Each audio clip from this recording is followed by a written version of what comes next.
Education of haven में आप लोगों का स्वागत है।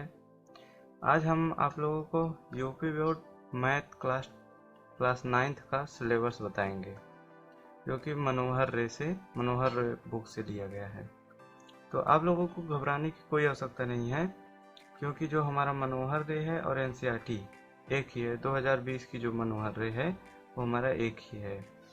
ये है कि मनोहर रे में जो है एनसीईआरटी से ज़्यादा सवाल हैं, तो हम इसीलिए मनोहर रे बुक को लेकर चलते हैं। ठीक है, तो हमारा मनोहर रे में सबसे पहला चैप्टर कौन सा है? संख्या पद्धति। तो संख्या पद्धति के अंतर्गत हम लोग क्या पढ़ेंगे? जैसे प्राकृतिक संख्याएं हो गई, काल्पनिक संख्याएं हो गई, पूर्ण संख्याएं हो गई, यही सब पढ़ेंगे और कुछ नहीं। परिमेय संख्या पढ़ेंगे, मतलब संख्या पद्धति के अंदर पूरी संख्या के विषय में हम लोग पढ़ेंगे। अब हम चलते हैं जो है चैप्टर सेकंड पर। चैप्टर सेकंड में बहुपद। हमारा बहुपद क्या होता है? बहुपद एक से अधिक जो होता है, एक से अधिक पद जो है वही बहुपद है। तो हम इसके अंतर्गत, बहुपद के अंतर्गत सिर्फ बहुपद ही पढ़ेंगे और कुछ नहीं। और निर्देशांक ज्यामिति के अंदर हम कैसे पढ़ेंगे, क्या पढ़ेंगे? निर्देशांक ज्यामिति के अंदर आप लोग जानते हैं कि जैसे हमारा ये एक रेखा हो गई, ठीक है, ये हमारा 0 है। तो हम इधर जैसे ही बढ़ाते जाते हैं -2 -3 पे आता जाता है, और इधर +1 +2 +3 चलता जाता है।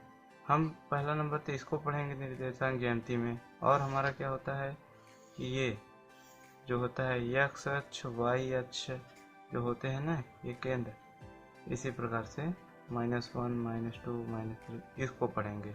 यही हमारा निर्देशांक ज्यामिति के अंतर्गत आएगा। तो हम अब अगला क्या है हमारा? चैप्टर 4 में हम क्या पढ़ेंगे? दो चरों वाला रैखिक समीकरण। अब इसको तो आप लोग जानते ही होंगे, क्योंकि क्लास 8 में आप लोग पढ़े होंगे कि दो चरों वाला रैखिक समीकरण। दो चरों वाला रैखिक समीकरण कैसे होता है? जैसे हमारा हो गया x + y, ये हमारा दो चरों वाला रैखिक समीकरण। ये हमारा दो चर है ना, चर आप लोग जानते ही होंगे। तो ये हमारा x अच्छा जो होता है वो चर होता है, और संख्या जो होता है अचर होता है। तो ये जो है हमारा दो चरों, x और y जो है दो चर है। तो हम इसको दो चरों वाला रैखिक समीकरण इसके अंदर पढ़ेंगे। और अब हम देखते हैं जो है चैप्टर 5 के अंतर्गत हम क्या पढ़ेंगे? चैप्टर 5 के अंतर्गत हम यूक्लिड विभाजन, देखिए इसका नाम क्या है? यूक्लिड की ज्यामिति का परिचय। मतलब कि हम यूक्लिड एक गणितज्ञ थे,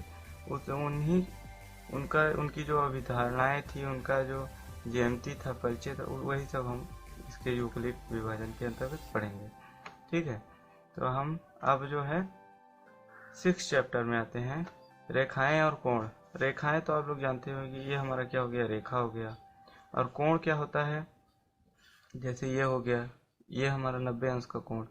यही सब हम लोग रेखा और कोण के ही विषय में, रेखाएं और कोण में पढ़ेंगे। ठीक है, और जो है ये हमारा त्रिभुज चैप्टर 7 में हम लोग त्रिभुज पढ़ेंगे। त्रिभुज के अंतर्गत क्या होता है? जैसे हमारा त्रिभुज जो है कई प्रकार के होते हैं, जैसे समकोण त्रिभुज। इस प्रकार से हम हर एक त्रिभुज के विषय में पढ़ेंगे इसमें। ठीक है, तो अगला क्या है हमारा? समकोण त्रिभुज, ये देखिए है। ठीक है, अब हम जो है अगला चैप्टर 8 में क्या पढ़ेंगे? चतुर्भुज। हर एक, इसको तो आप लोग क्लास 8 में पढ़े होंगे, चतुर्भुज जो के विषय में आप लोग पढ़े होंगे। तो चतुर्भुज जो है कई प्रकार का होता है। हम चतुर्भुज के अंदर, चतुर्भुज होता क्या है? जो चार भुजा से घिरा हुआ हो, चार भुजा से घिरी हुई आकृति को हम चतुर्भुज कहते हैं।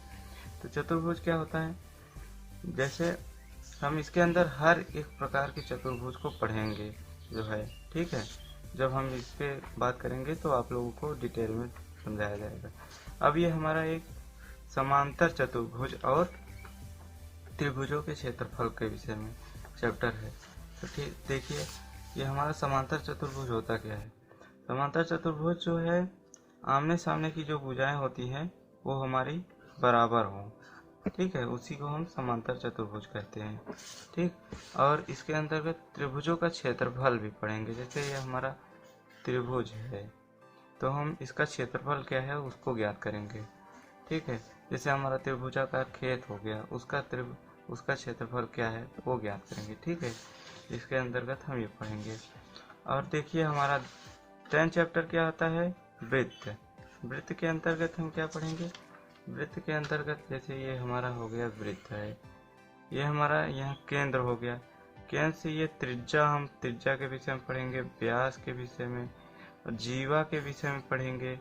इन सब चीज़ों के बारे में हम पढ़ेंगे वृत्त के अंतर्गत। ठीक, और जो है हमारी रचनाएं क्या होती हैं, देखिए रचनाएं होती क्या है। जैसे हमारा ये त्रिभुज ABC इज इक्वल टू त्रिभुज CDA, इसे सिद्ध कीजिए या रचना कीजिए। तो यही सब हम लोग इसके अंतर्गत पढ़ेंगे, रचनाओं के अंतर्गत, मतलब त्रिभुज की रचना कीजिए, यही। ठीक है, अब हीरोन क्या होता है, हीरोन का सूत्र, हीरोन के सूत्र के अंतर्गत हम लोग भी त्रिभुज के ही, क्योंकि हीरोन का सूत्र जो होता है त्रिभुज पे ही आधारित फार्मूला होता है, हम लोग इसके अंतर्गत भी त्रिभुज ही पढ़ेंगे। ठीक है, तो अब हमारा क्या हो गया, पृष्ठीय क्षेत्रफल तथा आयतन। पृष्ठीय क्षेत्रफल तथा आयतन क्या होता है, देखिए पृष्ठ का क्षेत्रफल, जैसे हमारा कोई पृष्ठ हो गया उसका हम क्षेत्रफल ज्ञात करेंगे। और हमारा आयतन, जैसे एक गिलास पानी में, मतलब एक गिलास पानी जो है उसका आयतन कितना है, मतलब कि एक गिलास में कितना पानी आएगा उसी को हम आयतन कहते हैं। तो हमारा यही आयतन हो जाएगा। ठीक है, तो हम इसका आयतन के विषय में जानकारी प्राप्त करेंगे। ठीक है, अब हमारा चैप्टर जो है 14, तो चैप्टर 14 के अंतर्गत हम क्या पढ़ेंगे, संख्यी, मतलब संख्यी जो होता है संख्याओं के विषय में, कुछ खास चैप्टर नहीं है ये। ठीक है, अब हमारा ये है इम्पोर्टेंट चैप्टर है प्रायिकता, आपको 10th में भी मिलेगा ये प्रायिकता। ठीक है, तो हम प्रायिकता के अंदर क्या पढ़ेंगे, जैसे हमारा लूडो होती है, लूडो की जो मोटी वाली गोटी होती है उसमें आप देखिए कि उसमें छह तल होते हैं ना, वही सब उसके अंतर्गत हम इसी के बारे में पढ़ेंगे, प्रायिकता निकालना, प्रायिकता होता क्या है, यही सब हम पढ़ेंगे। तो जब हम इसके बारे में डिटेल में बात करेंगे तो हम बताएंगे प्रायिकता क्या होता है और हर एक विषय के बारे में।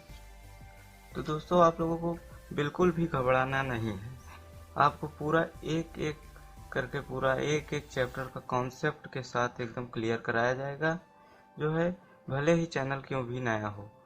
ठीक है, अगर ये हमारी वीडियो आप लोगों को पसंद आई हो तो please like, share and comment करना ना भूलें। ठीक है, थैंक यू।